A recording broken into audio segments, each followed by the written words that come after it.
श्री कृष्णम वंदे जगद्गुरु। इदम श्री सद्गुरुवे नमः। वाङ्मय नंबर 5, साधना से सिद्धि, डे 15। पिछले ऑडियो में गुरुदेव ने समझाया कि आत्मा और परमात्मा के बीच संबंध बनाने के लिए साधनात्मक प्रयोजनों में शब्द शक्ति का प्रयोग करना पड़ता है, जैसे जप, कथा, मंत्रोच्चार, कीर्तन आदि। साधना के लिए मन और शरीर दोनों को साधना पड़ता है। मानसिक परिष्कार के लिए योग और शारीरिक प्रखरता के लिए तप का आश्रय लेना होता है। भौतिक क्षेत्र में शारीरिक तत्परता और मानसिक तन्मयता का जो महत्व है, वही आत्मिक क्षेत्र में श्रद्धा का है। श्रद्धा अर्थात अनन्य आत्मीयता, विश्वास अर्थात निर्देश अनुशासन का निष्ठापूर्वक परिपालन।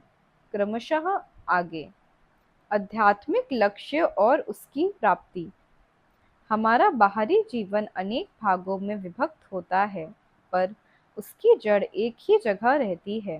सारे शरीर में रक्त भ्रमण करता है, पर उसका उद्गम हृदय स्थल ही होता है। आहार से पोषण सारी देह के सब अंगों का होता है, पर उस आहार का पाचन संस्थान पेट ही है। पेट खराब हो जाए तो देह के किसी अंग को पोषण ना मिलेगा। हृदय रुग्ण हो जाए तो रक्त संचार की व्यवस्था बिगड़ेगी और उसका प्रभाव सारे शरीर पर पड़ेगा। इसी प्रकार मानसिक स्तर में श्रेष्ठता या निकृष्टता की प्रधानता हो जाने पर तदनुसार जीवन के समस्त भागों पर उसका प्रभाव पड़ता है। उत्कृष्टता एवं निकृष्टता की परिस्थितियां सामने उपस्थित होती हैं। अतएव इस तथ्य को हमें समझ लेना चाहिए कि बाहरी परिस्थितियों में सुधार या परिवर्तन करने की इच्छा रखने वाले को पहला कदम अपना आंतरिक स्तर सुधारने के लिए उठाना चाहिए।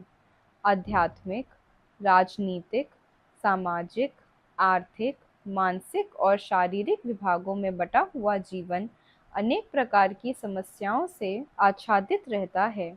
अगणित प्रश्न सामने उपस्थित रहते हैं। बहुत सी उलझनें सुलझाने के लिए चिंता बनी रहती है। इसके लिए तरह तरह के उपाय भी किए जाते हैं। कठिनाइयों को हल करने और सुविधाओं को उत्पन्न करने, असफलताओं से बचने और सफलताओं से लाभान्वित होने के लिए क्या नहीं किया जाता। अपनी शक्ति और सामर्थ्य के अनुसार हर कोई विपन्नताओं को हटाकर संपन्नता के लिए चेष्टा करता है, पर ये चेष्टाएं तभी सफल होती हैं जब आंतरिक स्तर में आवश्यक अनुकूलताएं मौजूद हों। गुण, कर्म और स्वभाव के प्रतिकूल रहने पर अभीष्ट मनोरथ प्रायः सफल नहीं होते। जीवन के किसी भी क्षेत्र पर दृष्टिपात करें, असफलताओं का एकमात्र कारण व्यक्ति की आंतरिक दुर्बलताएं ही दिखाई देती हैं। आध्यात्मिक प्रगति के लिए अनेक लोग देर तक पूजा पाठ करते रहते हैं। उनका विश्वास होता है कि अमुक कर्मकांड या विधान को अमुक समय तक अपनाए रहने पर अमुक प्रकार की आध्यात्मिक सफलता मिल जाएगी, पर उन्हें याद नहीं रहता कि इसके साथ ही एक भारी शर्त लगी हुई है, अंतःकरण की अनुकूलता। यदि यह शर्त पूरी ना हो तो पूजा का कष्ट साध्य एवं चिर सेवित साधना विधान भी अभीष्ट प्रतिफल उत्पन्न न कर सकेगा। आध्यात्मिक साधना विधानों के सुविस्तृत प्रतिफल और आकर्षक विधान धर्मशास्त्रों में लिखे हुए मिलते हैं। प्राचीन काल के ऐसे अगणित उदाहरण मिलते हैं जिनमें उन साधनाओं को अपनाकर साधकों ने आश्चर्यजनक लाभ प्राप्त किए हैं। अब भी ऐसे अगणित व्यक्ति मौजूद हैं जिनकी साधना ने उन्हें उच्च स्थिति में पहुंचाया है।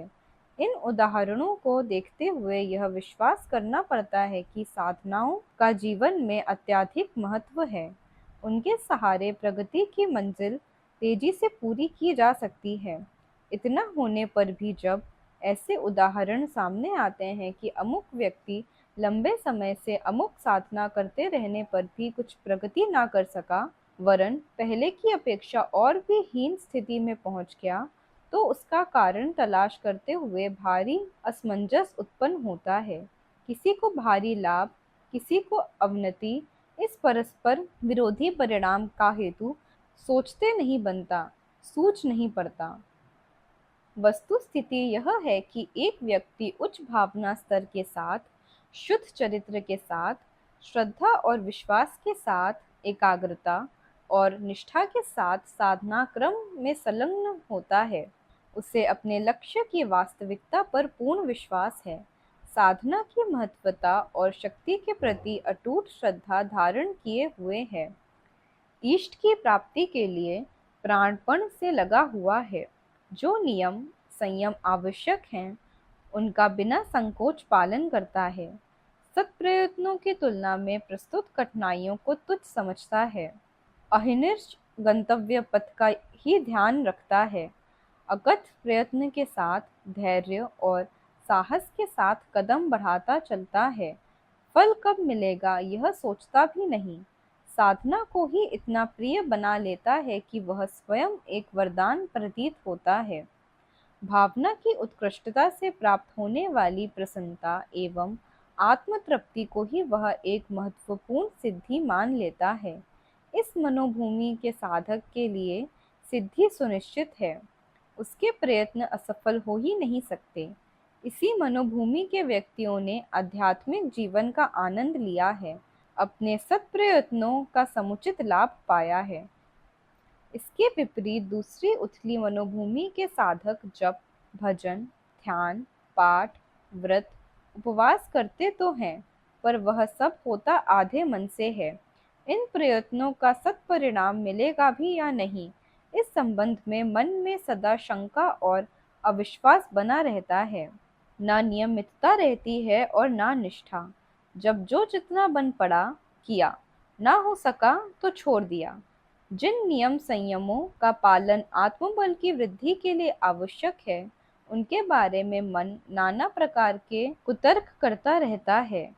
इस झंझट की क्या जरूरत, यह अड़ंगा बेकार का है, इन विधि विधानों से क्या लाभ, आदि कतर ब्योंत करने कराने से बेचारी साधना पद्धति को ही लंगड़ी, लूली, कानी, नकटी बना लेते हैं। उस पर भी मन नहीं जमता। श्रद्धा और विश्वास के अभाव में बेगार की तरह ही इस भार को उतारा जाता है। 10 दिन होने नहीं पाते कि पर्वत के समान कामनाओं की पूर्ति का वरदान और अष्ट सिद्धि नवनिधि की ललक बेचैनी का रूप धारण कर लेती है।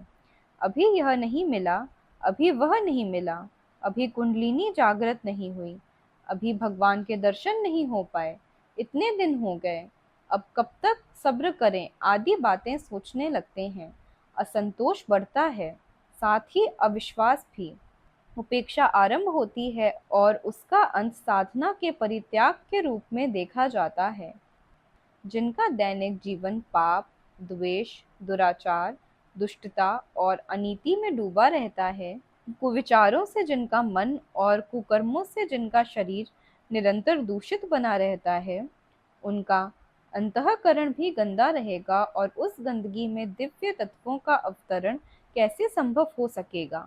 साधना में शक्ति तब आती है जब श्रद्धा और विश्वास, संयम और सदाचार का पुट भी समुचित मात्रा में लगता है।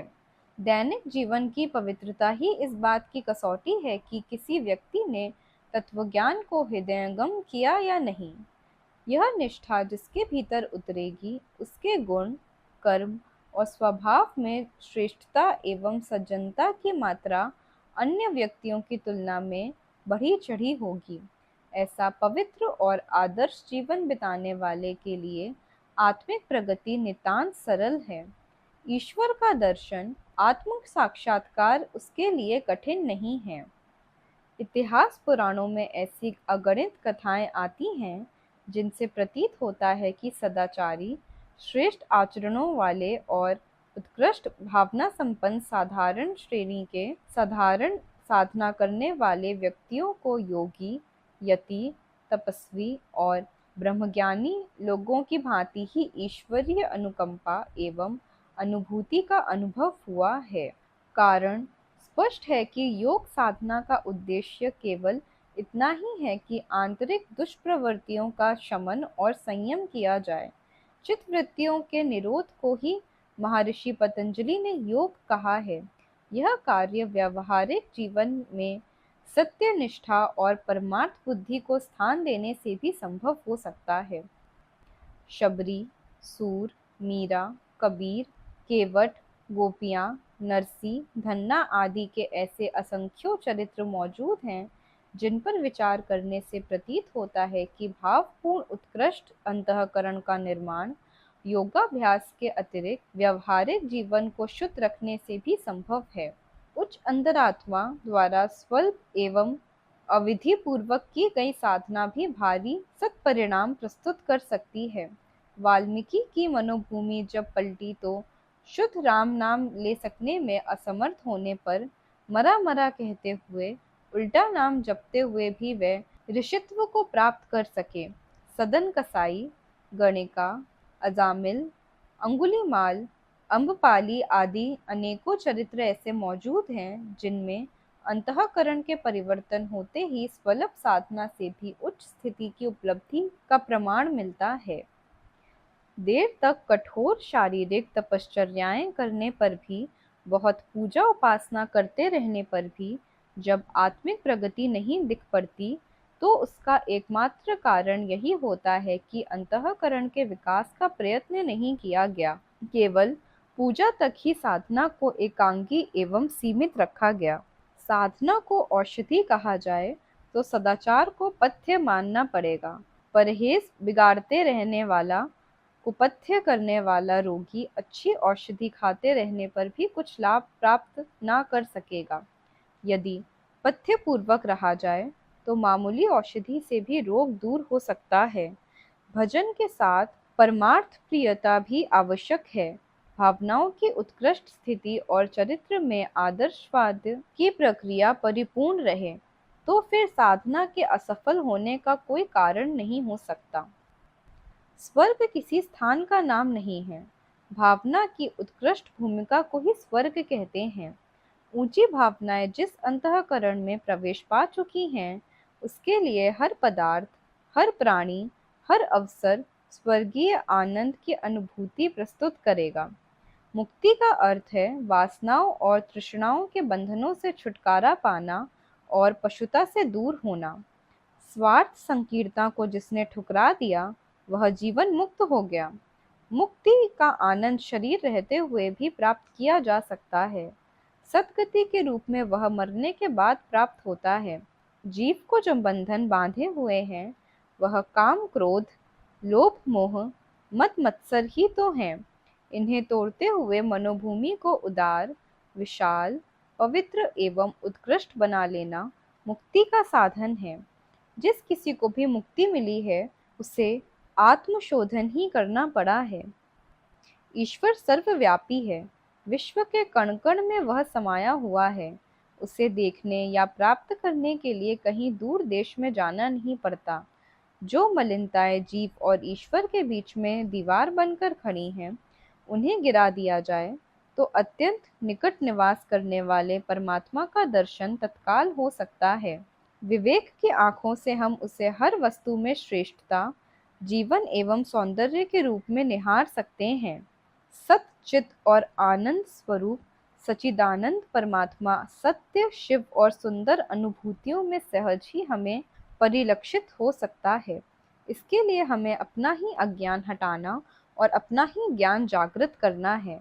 मलिनताओं के हटते ही अपना इष्ट देव अपने चारों ओर थिरकता हुआ, अपनी अंतर आत्मा में रास रचाता हुआ, परमानंद की नित्य अनुभूतियों के साथ हमारे सामने आ उपस्थित होता है। उससे बाहर ढूंढे जाने की कोई आवश्यकता नहीं पड़ती। आध्यात्मिक लक्ष्य की पूर्ति किसी के लिए भी कठिन नहीं है।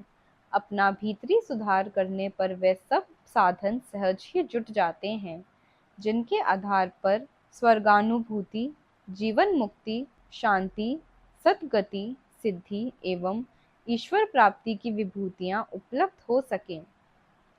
ईश्वर प्राप्ति के वेदोक्त साधन अष्टांग योग नाम से जाने जाने वाला राजयोग यों स्थूल क्रियाकृत्यों के साथ भी जुड़ा हुआ है, पर उसका वास्तविक उद्देश्य चेतना के अंतरंग क्षेत्र को पवित्र एवं प्रखर बनाना है। शारीरिक क्रियाकलापों का भी यौन चेतना पर प्रभाव पड़ता है, पर साथ में सिद्धांतों, आदर्शों का उसके साथ सघन समन्वय भी होना चाहिए। यदि उसकी उपेक्षा की जाए और मात्र कर्मकांडों को ही सब कुछ मान लिया जाए, तो उतने भर से अभीष्ट की प्राप्ति नहीं हो सकती। शरीर का अपना महत्व है, उसके क्रियाकलापों का भी। इतने पर भी यह मानना पड़ेगा कि अध्यात्म क्षेत्र में क्रिया की अपेक्षा भावना का महत्व असंख्य गुना अधिक है। भावना विहीन भक्ति का कोई मूल्य नहीं है। देव प्रतिमाएं बनती तो धातु पाषाण जड़ पदार्थों की हैं, पर उनमें चेतना का समावेश भक्त की सघन श्रद्धा के अनुरूप होता है। यदि श्रद्धा ना हो तो वह दुकानों पर रखे खिलौने से बढ़कर कोई अतिरिक्त प्रभाव दिखाने में समर्थ नहीं होती। यही बात मंत्र, अनुष्ठान, पूजन, अर्चन आदि के संबंध में भी है। उनकी शक्ति सामर्थ्य उसी अनुपात से घटती बढ़ती रहती है, जैसी कि उपासक की भावना गहरी उथली होती है। आध्यात्मिक साधनाओं में से प्रत्येक का यही स्वरूप एवं यही प्रतिफल है। जो मात्र कर्मकांडों को ही साधना मान बैठते हैं, वे भूल करते हैं। शारीरिक अथवा पदार्थपरक क्रियाकृत्यों का मूल्य नगण्य ही होता है। श्रमिक दिन भर काम करके थोड़ा सा पारिश्रमिक पाते हैं, फिर कुछ समय तक किए जाने वाले जप, ध्यान आदि का कोई बड़ा महात्म्य या मूल्य कैसे हो सकता है। इतने पर भी जिनका यही आग्रह है कि अमुक जप या पूजन का असाधारण महत्व होना चाहिए, उतने भर से बढ़ी चढ़ी सिद्धियां मिलनी चाहिए, उनकी मान्यता फलीभूत नहीं होती। उन्हें निराश ही रहना पड़ता है। आशा के अनुरूप फल तो श्रद्धा सिक्त भावना ही प्रदान करती है। राजयोग की सभी साधनाओं के संबंध में यही बात है। यम नियम जीवन के चिंतन, चरित्र एवं आचरण में उतारने पड़ते हैं। आसन व्यायाम नहीं, वरन आसन जमाकर बैठना है। रसोई भी आसन पर बैठकर की जाती है। बोलचाल की भाषा में किसी कार्य के लिए दृढ़ता पूर्वक आरूढ़ होना भी आसन लगाना या आसन जमाना है। प्राणायाम प्राणवान बनने के लिए किया जाता है। प्राणवान अर्थात मनस्वी, मनोबल संपन्न। इसी प्रकार प्रत्याहार को संघर्षशीलता कहते हैं। गीता में अर्जुन को जिस युद्ध के लिए प्रेरित किया गया है, वह वस्तुतः आत्मिक क्षेत्र का युद्ध ही है। मार काट वाली लड़ाई के लिए गीता जैसे आत्मिक प्रवचन की आवश्यकता नहीं थी। वह प्रत्याहार ही है, जिसे गीतोक्त महाभारत नाम दिया गया है। यह धर्म क्षेत्र कर्म क्षेत्र में लड़ा जाता है। संचित कुसंस्कारों एवं हे प्रचलनों के आकर्षणों, दबावों को अस्वीकार करना ही प्रत्याहार है। अब 3 प्रयोग और शेष रहते हैं। धारणा, ध्यान और समाधि। धारणा का तात्पर्य है मान्यता, स्थापना, स्वीकृति, निष्ठा। आदर्शों के विषय में यही तथ्य लागू होता है। आदर्शों को तर्क और तथ्य के आधार पर तो सहज ही स्वीकारा जा सकता है, पर जिस आदर्श को श्रद्धा, प्रज्ञा, निष्ठा के आधार पर हृदयंगम किया जाता है, फलित केवल वही होता है। आस्तिकता, आध्यात्मिकता, धार्मिकता के त्रिविध आदर्श प्रमुख हैं। ईश्वर पर विश्वास, आत्म क्षमता पर विश्वास, कर्तव्य कर्मों के दायित्व पर विश्वास, इन तीनों के विश्वास को धारणा कहते हैं। यूं साधारणतः किन्हीं देवी देवताओं, गुरुजनों, मंत्रों, शास्त्रों, पंथों आदि पर विश्वास करना भी धारणा के अर्थ में प्रयुक्त होता है। एक शब्द में धारणा को विश्वास भी कह सकते हैं। ध्यान का तात्पर्य है अभीष्ट निर्धारण का बार बार चिंतन करना। इससे मान्यता परिपक्व होती है। भूली हुई बातों का स्मरण भी ध्यान के आधार पर ही होता है।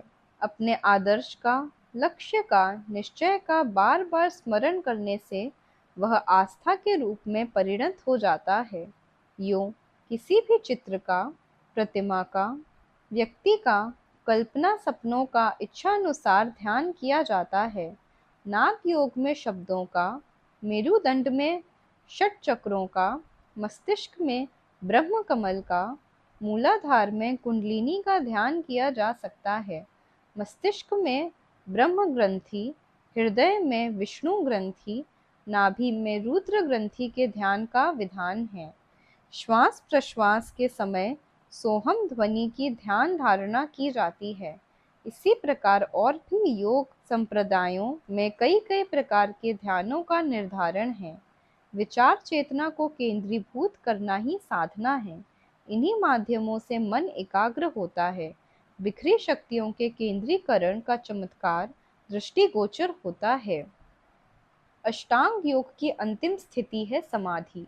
उसके दो पक्ष हैं, एक सविकल्प समाधि, दूसरी निर्विकल्प समाधि। सविकल्प में चिंतन बना रहता है और निर्विकल्प में चेतना शून्य स्थिति में आ जाती है। समस्त शरीर पर मस्तिष्क अपना अधिकार जमाए हुए है। इच्छा शक्ति के साथ सुदृढ़ संकल्प करके योगी जन शरीर के किसी भी अवयव को मंद गति, शिथिल एवं अवरुद्ध कर देते हैं। देखा गया है कि इस मार्ग में क्रियाकुशल साधक हृदय की धड़कन तक बंद कर देते हैं, रक्त प्रवाह और श्वास प्रश्वास का क्रम अवरुद्ध कर देते हैं। प्राण ब्रह्मांड में चढ़ जाता है तो काया निश्चेष्ट हो जाती है। यूं इस स्थिति में भी जीवन बना रहता है। शरीर को सुरक्षित रखकर मनः चेतना को लक्ष्य पर केंद्रीभूत कर दिया जाता है। ऐसी स्थिति आने पर भूमि समाधि भी ली जा सकती है, पर वस्तुतः इसकी आवश्यकता ही नहीं है। इससे मात्र प्रचार विज्ञापन होता है। साधक का लक्ष्य की तन्मयता से ध्यान बंटता है। ब्रह्मपरायणता का प्रयोजन दूर हटता जाता है। इस निर्विकल्प समाधि में प्राण को ब्रह्मांड में चढ़ा लिया जाए पर उतारना संभव ना हो सके तो उससे प्राण हानि होने का संकट उत्पन्न हो जाता है। सविकल्प समाधि जोखिम से रहित है। उसमें बिना मार्गदर्शक के भी एकाग्रता परिपक्व होती रहती है। एक दिन ऐसी स्थिति आ जाती है कि चित्त संसार प्रयोजनों से विरत होकर परमात्मा सत्ता के साथ तादात्म्य स्थापित कर लेता है।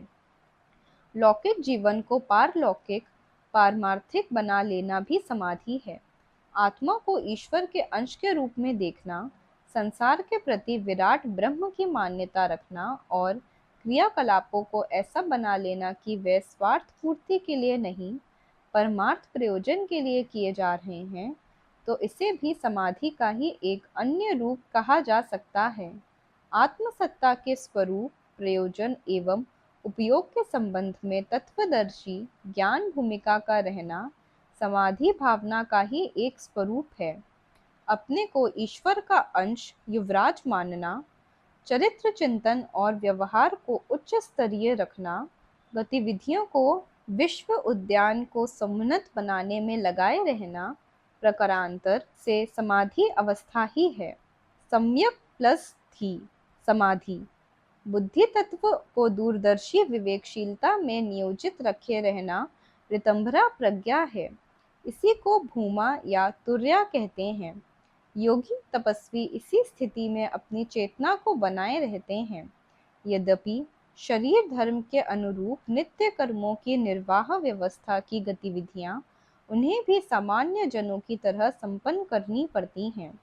शरीर जब तक जीवित है उसके लिए निर्वाह साधन तो जुटाने ही पड़ेंगे। राजयोग का योगी अपनी आत्मिक विशिष्टता को बनाए रहता है और समाधि लाभ सहित विभूतिवान जीवन जीता है। आज का स्वाध्याय यहीं समाप्त होता है। सभी को प्रणाम। 21वीं सदी उज्जवल भविष्य। भारत माता की जय। वंदे मातरम। वंदे मातरम। प्रणाम सभी को। वाङ्मय अर्थात साहित्य, शब्द, भावना और विचार का संग्रह। योग ऋषि पंडित श्रीराम शर्मा आचार्य जी की इस धरोहर को ऑडियो रूप से सुनने के लिए चैनल को लाइक करें, सब्सक्राइब करें और नोटिफिकेशन ऑन करें। आइए गुरुदेव की वाणी जन जन तक पहुंचाएं। सभी को आभार।